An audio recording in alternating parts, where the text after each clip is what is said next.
three types of anger. The first type of anger is healthy, appropriate anger. Healthy, appropriate anger happens, something that comes from within us, when we have been violated. It is a normal, healthy, expected, appropriate response to be angry when people violate us. And there are all sorts of ways that people can violate us that can produce healthy, normal, appropriate anger in us. They can attack us physically. They can attack us emotionally. They can attack us psychologically. They can attack us sexually. There's all sorts of ways that people can be violated. Their bodies can be violated. Their minds can be violated. Their sexuality can be violated. But any of these things can produce anger in someone. And why would someone have anger? Why is anger healthy and appropriate in the situation of somebody being violated? The reason that anger is healthy and appropriate is that it is an emotion that allows us to defend ourselves. It's actually our intuition saying, okay, time to defend ourselves. It's telling us we have a right to set boundaries with someone. We have a right to put up a wall around us that says you can't come inside our physical space, our sexual space, our emotional space, our psychological space. And anger, what is anger actually? It's strength. It's something that comes up that says, no, I will defend myself. It's a protector of the self.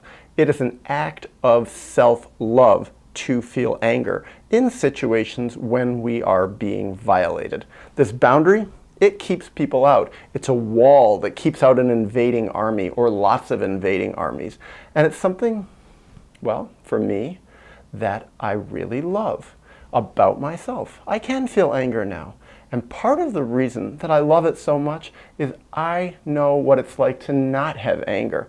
Once upon a time when I was a little boy, up into being a teenager, even into my early 20s, it was so hard for me to have anger. Now, I think all little kids have anger unless it gets beaten out of them or it gets denied them in some way, or when they have anger, whoever it is that's causing this violation has so much power over them that they overwhelm their anger and they tell them, your anger isn't going to be enough to stop me, and your anger is actually going to make your life worse. It's better if you have no boundaries. It's better if you withdraw into yourself, if you dissociate, if you stop fighting, if you let me have total control over your life in whatever area I am violating you, physically or sexually or emotionally or psychologically. For me, it was primarily emotionally and psychologically that I was being attacked. And that was primarily by my parents. And what they did is they made it clear to me I couldn't have my anger. My anger was something that made my life worse. It made them love me less. But I learned it in the outside world too, in all sorts of different ways. My anger is dangerous. Protecting myself, it's not safe. These people really are, or these people around me are more powerful than me in so many different ways that even with my strength, even with my superpower of anger, it's not enough to stop them. So I really did have to learn to dissociate. But primarily, I learned that in my family of origin, and I transferred that out into the regular world. Now, something I have come to consider over the last years, over the last decades, is that actually the outside world probably could have handled my healthy, appropriate anger a lot better than I realized at the time. But what I learned in my family of origin as a very young child was that my anger was actually so dangerous to me that I became a bit of a scaredy cat in the outside world. I became afraid of how others would respond to my anger. So I became like unnatural with my anger. I had an unnatural relationship with it. I was actually afraid of my own anger because of what it had done to me and my family. So I transferred it out into the regular world, and I became someone who wasn't angry a lot when I should have been angry. And people pick that up. I think that's how sometimes people get bullied, is that bullies can see, oh, this person is not responding with normal self-defense protective mechanisms, normal strategies for self-defense. So I can actually keep picking on them because they'll never defend themselves. They are an easy target. So in a way, The early constellation I learned in my relationship with my parents, the early dynamics where my anger wasn't allowed, where actually my parents' anger was the only anger allowed in my family. By that, I learned to lose my anger, and I learned to develop a way in the world that actually reinforced the idea that my anger was dangerous. And I feel really terrible about this. So, what happened to my anger? All that healthy, appropriate anger that I needed, that I had once upon a time, that eventually I, to a large degree, lost my ability to defend myself with this really important emotion. Where did it go? Because it didn't just disappear. And earlier I talked a little bit about dissociating as a strategy, pushing my anger down, burying it, swallowing my anger, having things like, oh, I forgive instantly. So when I should have been angry, instead sometimes I turned around and forgave people immediately. Oh, because then I hoped if I forgive them, then they'll love me. It was an unconscious strategy on my part. Since I couldn't have my anger, I had to develop alternative strategies that weren't so healthy, but they were still self-protective at some level. But what did happen to my anger? My anger got buried. My anger got pushed down. My anger went deep inside me. It never fully went away, and I think what happened is it became like an underground lake. It wasn't allowed to be on the surface. It wasn't allowed to be something that you could see and swim in and enjoy. It wasn't something that I could see as a part of my conscious reality, as a part of myself. Instead, it became an unconscious part of myself, and it became a pool of anger, and it stayed buried in there for a long, long, long time. And this brings me to the second type of anger. And by the way, I'm making this video not just because it's been something on my mind for a long time, but because of a lot of people have asked me about it. People have written in comments. People on my Patreon page have asked me, can you make a video on anger? And I've thought about it, and I've actually tried a couple of times, so this is a third go at it. But here goes. The second type of anger, and the reason I bring this up now about people asking me, is I think a lot of people have a very confusing relationship with their anger. They know at some level their anger is helpful to them or something important to them, but it doesn't always come out quite right, and sometimes it comes out really in very wrong or unhealthy ways. So this brings me to the second type of anger, which is what I call maybe unhealthy anger or inappropriate anger or extreme anger, out of proportion anger.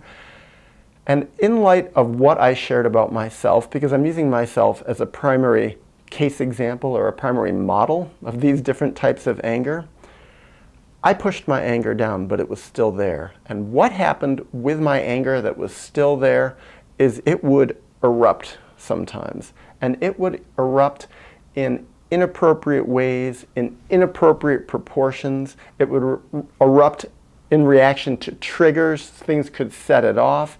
It would erupt in situations where unconsciously I figured out that I was safe to get angry, that the person who I was angry at or the situation I was angry at wasn't going to harm me in the way my parents used to harm me when I'd get angry. And so what would happen is I saw it many times in my life. Even as a kid sometimes it happened. But more like as a teenager into my 20s, my anger would really erupt. It would erupt in situations where I sometimes felt violated.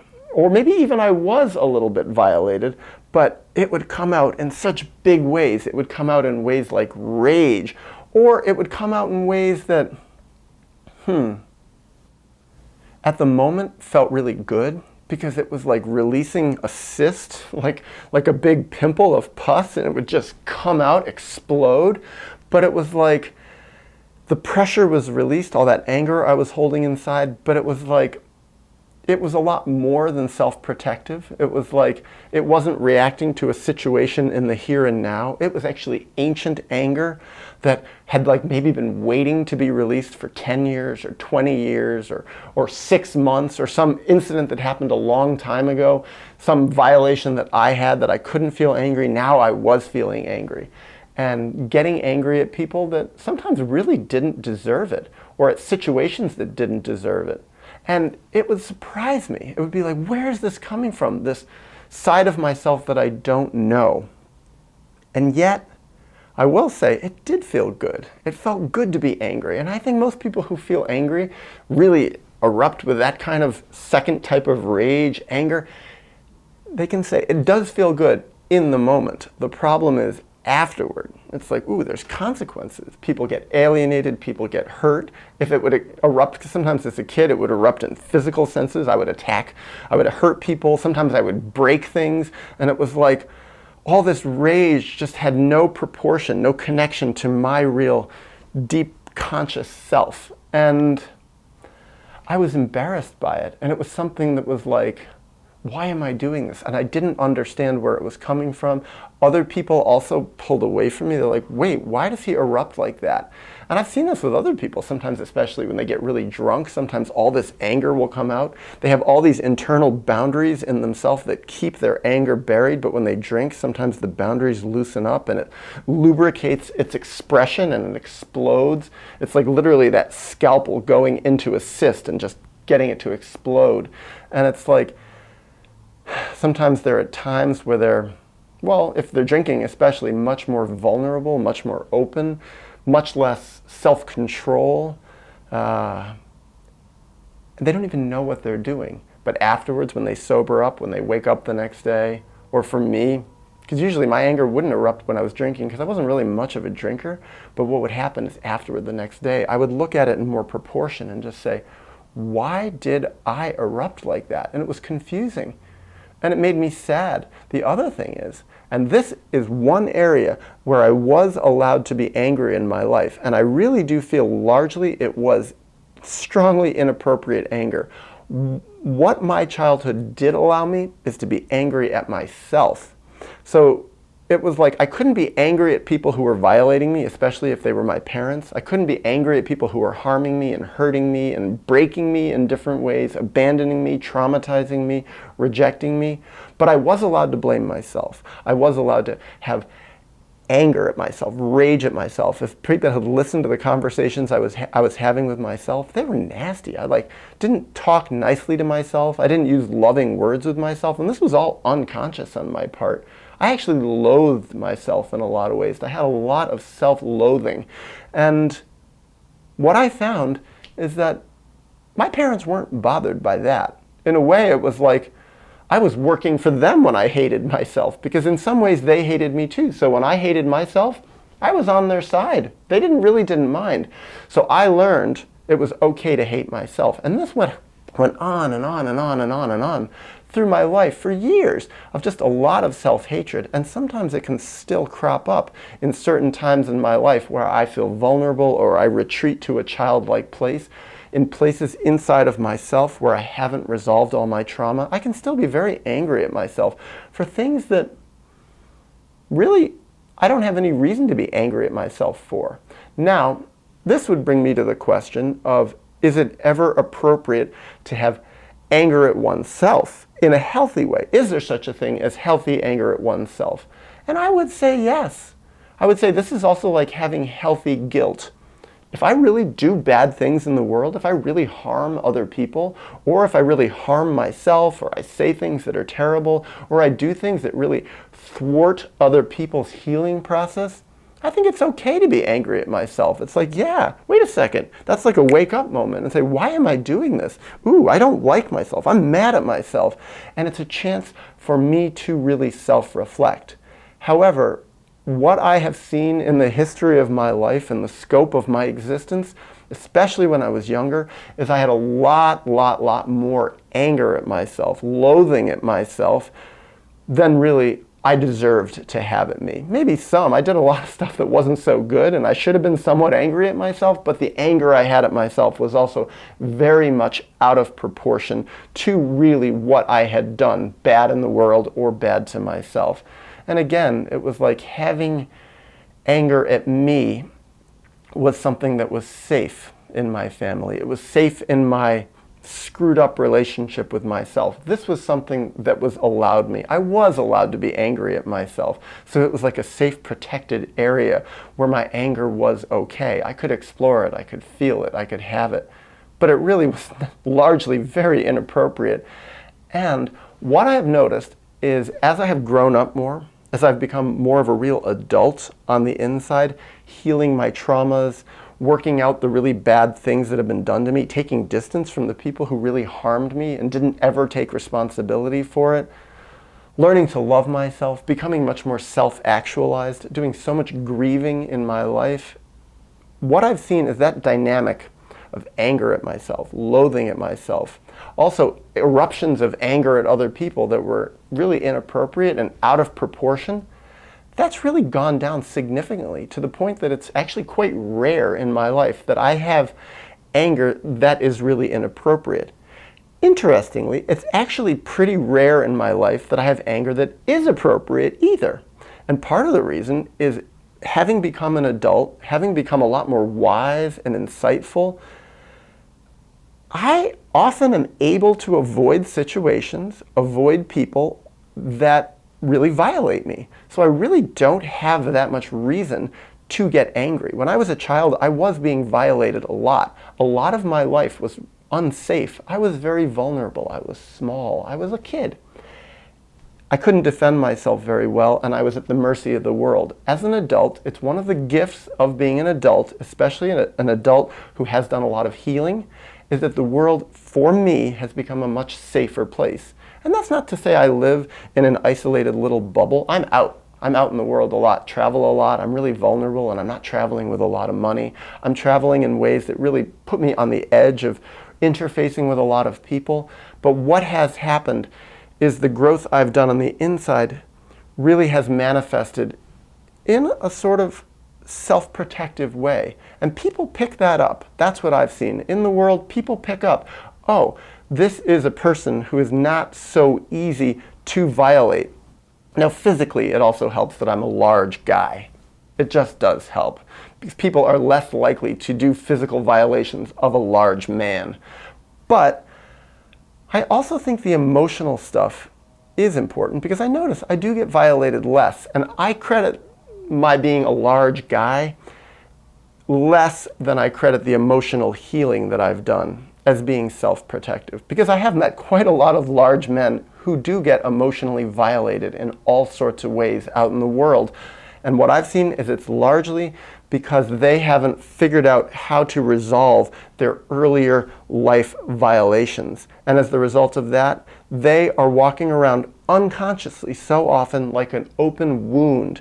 And without even realizing it, they replicate situations that are like their early childhood stuff. So they replicate situations that they get violated. They may even be sending out messages that it's okay to violate them. And not that everybody does it, but there are people walking around looking for people to violate. There are people walking around looking to replicate their own history of violations by violating other people. And that's not to say that I'm totally free from this dynamic of being violated, because it still happens. It just happens less. And the other thing that I've seen is that my anger is, my healthy anger that is much closer to the surface. I'm much quicker to defend myself, to say, no, that's not okay. When I was a kid, I learned no was a word that was dangerous for me. I didn't even know how to say that basic word that sets the basic boundary between me and other people, which is no. I learned that no as a child was not okay for me. The answer when I was a kid, when I said no, from the people who had power over me was, no, you can't say no. And I learned that. Well, what happened to me is I have learned how to say no as an adult. And when I sense people are starting to violate me or coming toward violating me, or even actually unexpectedly do violate me, I often can just say, not okay. I don't even need to say it in English, because a lot of times I'm in other countries where I don't even speak the language. And there's ways of going, And so many people I've seen respond very quickly to they're putting out feelers. In a way, they're grooming me to see if it's okay, if they can violate me. And just that tiny little bit of anger that comes up in me is all that it needs to tell them, nope, I'm not a person you can do that to. Nope. And I feel it. Anger is a feeling for me, and it's like a quick little burst of adrenaline that comes up that's like, and I have to fight for myself and get strong. And by the way, I've seen women do this also. I've seen women that are very strong. I've seen women that have healthy anger that's stronger and quicker to come out than mine. And it's like, I really admire them. I also think A lot of times, especially if women are out in the world traveling like I do, I've seen women that hitchhike. Not that I would recommend it at all, very dangerous, but the women who I've seen who do that often really have anger that comes out very quickly if people are starting to violate them, and it seems to work very well in their defense. Now, I want to transition into a third type of anger. And this is the most confusing type of anger. This is the most confusing type of anger that I experience. And this third type of anger is not something different than anything I've talked about so far.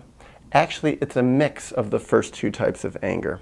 And this is a type of anger that I still do feel.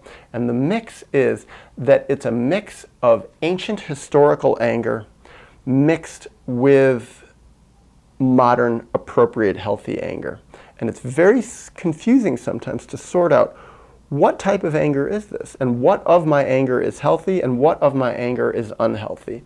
And I think this actually may speak to the question when people ask me, can you talk about anger? Can you do a talk about anger?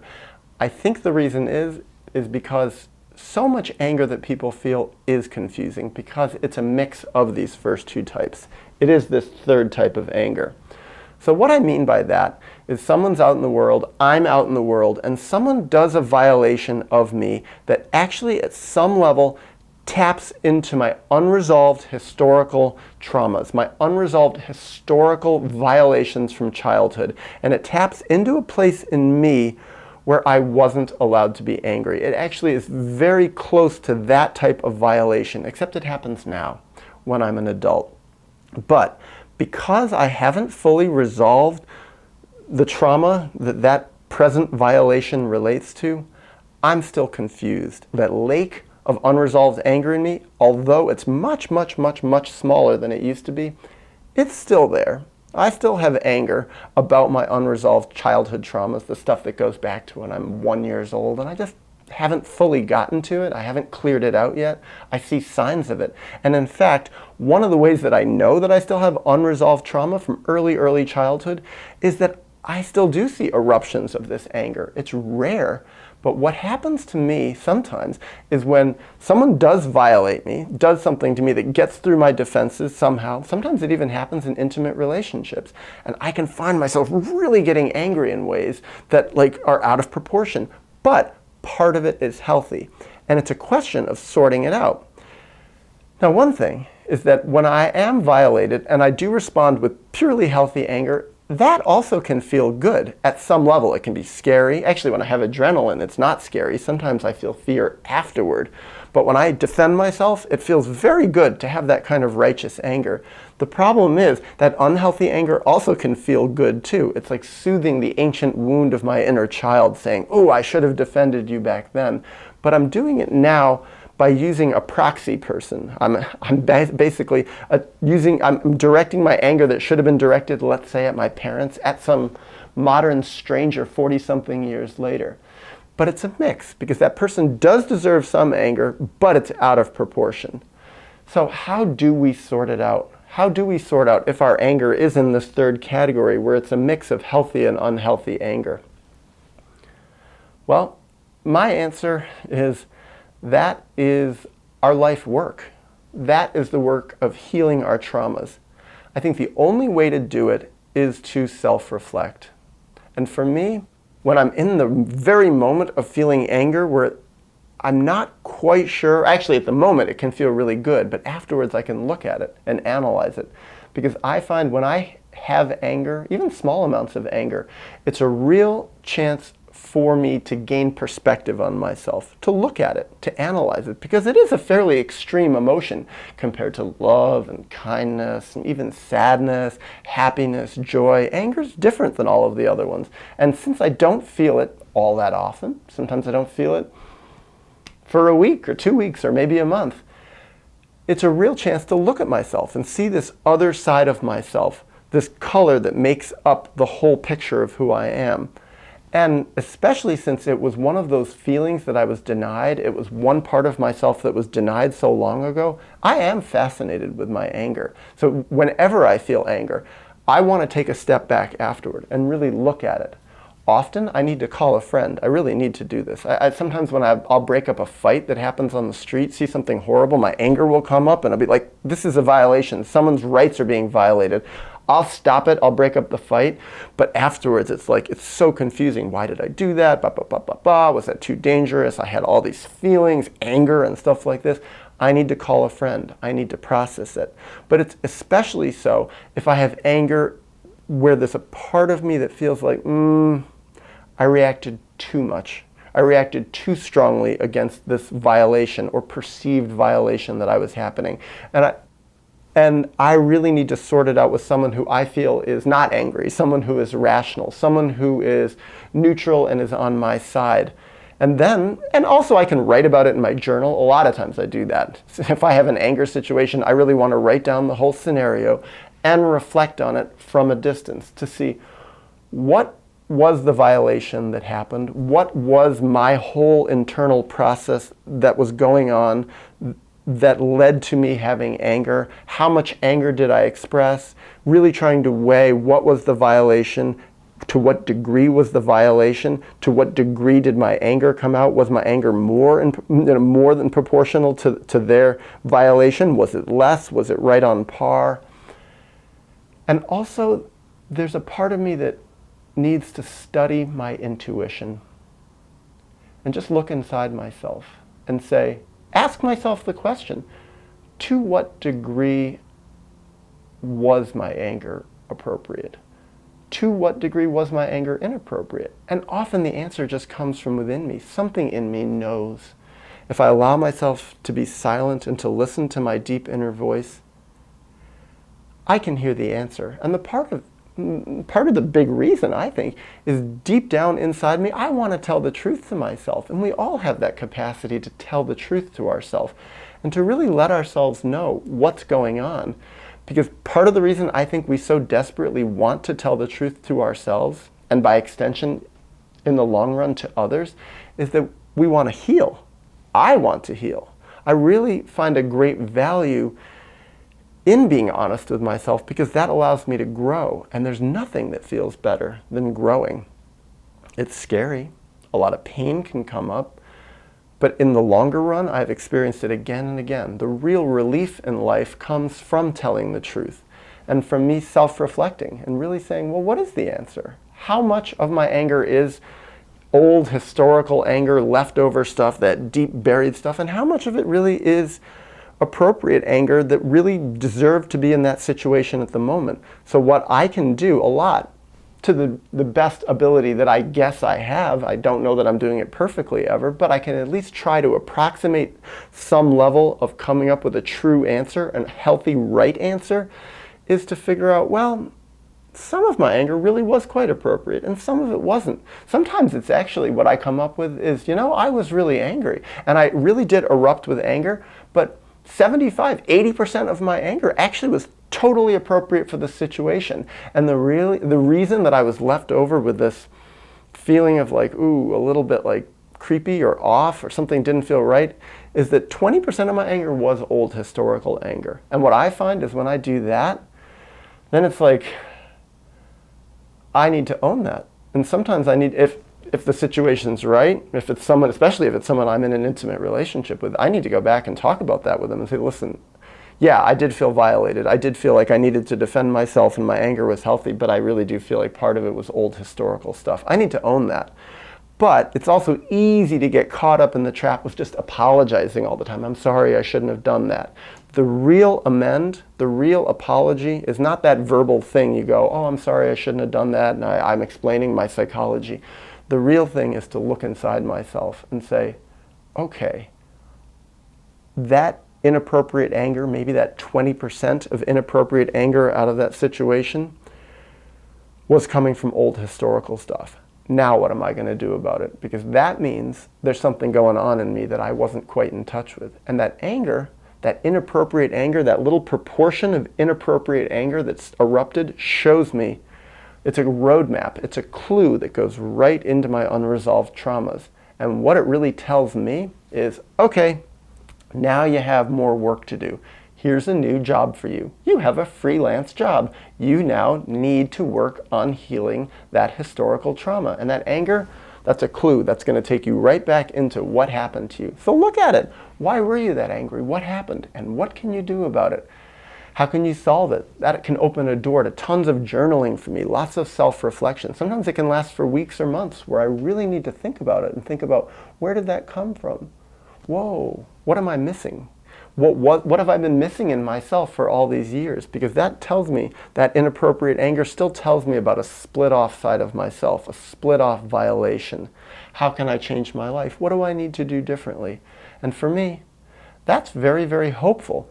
So all these things, ultimately, all sides of anger, ultimately are things that can help us have better boundaries, and can teach us about ourselves, and get, most importantly, I think, especially with the inappropriate anger, most importantly, it's clues to help us resolve our historical traumas and to come back to being a healthier, more whole, full, self-loving person again.